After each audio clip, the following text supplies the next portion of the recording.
Hey look! A Western-made live-action remake of a classic anime. What could possibly go wrong? Now, while Ghost in the Shell is certainly no Dragon Ball Evolution, it's certainly no masterpiece either. Its main problem isn't even that it's a bad film, it's that it's an out-of-time one.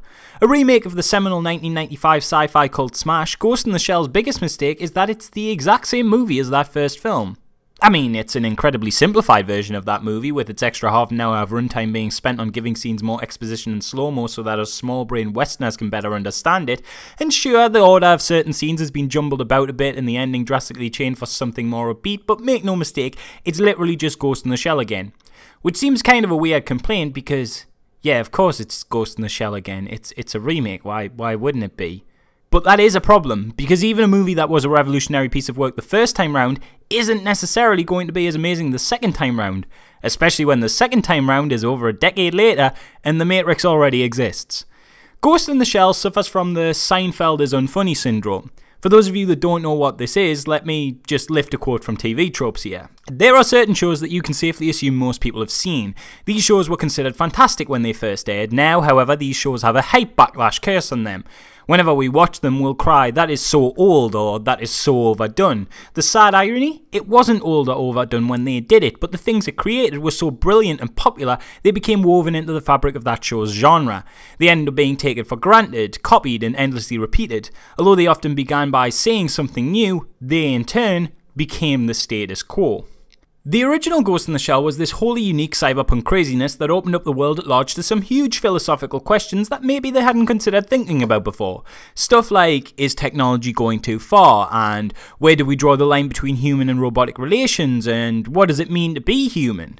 But that was 1995. It's 2017 now and we're all depressed and basically know and accept the answer to all of these. Is technology going too far? Well, you can get alien egg dildos now, so yes. Where do we draw the line between human and robot relations? There is no line. It used to be just before you fuck them, but no, now we'll happily fuck them.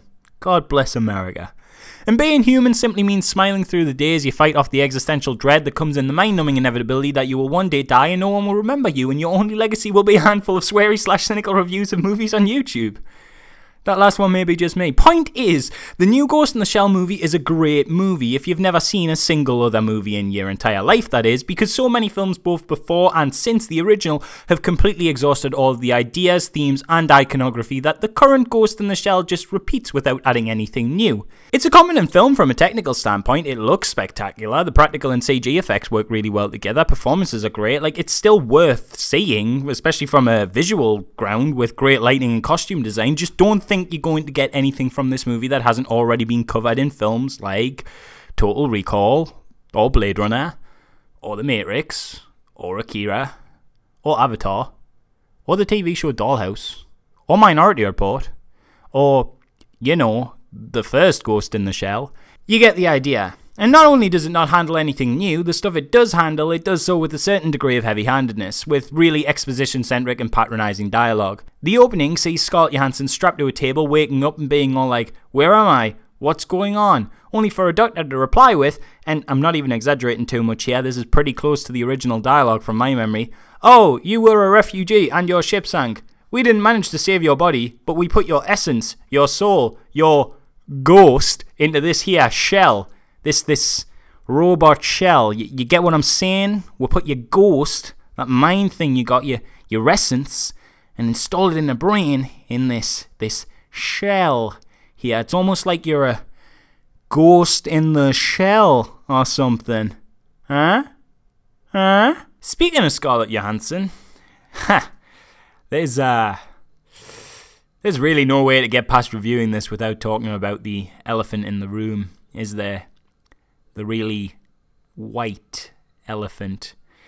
In case you somehow have never had access to the internet, in which case how are you watching this video, you fucking space wizard? There's been a little bit of controversy surrounding Scarlett's casting, namely criticisms of whitewashing due to the Asian source material. It's a problem people have with a lot of movies, and it is a complicated issue.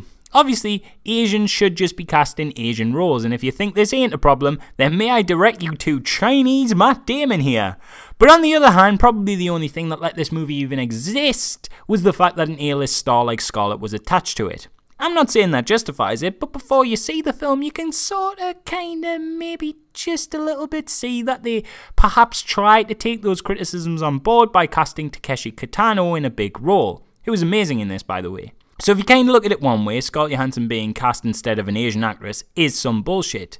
But her presence got the movie made, because trust me, no one would have greenlit a movie this risky without a star as huge as her to push it to the casual crowd. And so her getting the movie made did also kind of get an Asian guy in a major role in a Hollywood blockbuster.